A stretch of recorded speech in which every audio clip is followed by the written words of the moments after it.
পশ্চিম তীরে ইসরায়েলের ধ্বংসযজ্ঞ, 1 বছরে 1500 ফিলিস্তিনি বাড়ি বিধ্বস্ত, নতুন করে আরও 25টি ভাঙার পরিকল্পনা।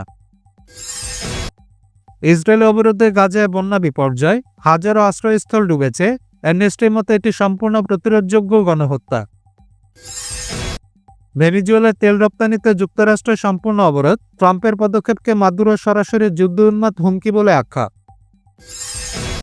রাশিয়া বিরোধী নিষেধাজ্ঞা বুমেরাং, ইউরোপের অর্থনীতি সংকটে, ইতালি উপপ্রধানমন্ত্রী সালভিনি বললেন, নেপোলিয়ন হিটলারও ব্যর্থ হয়েছিলেন।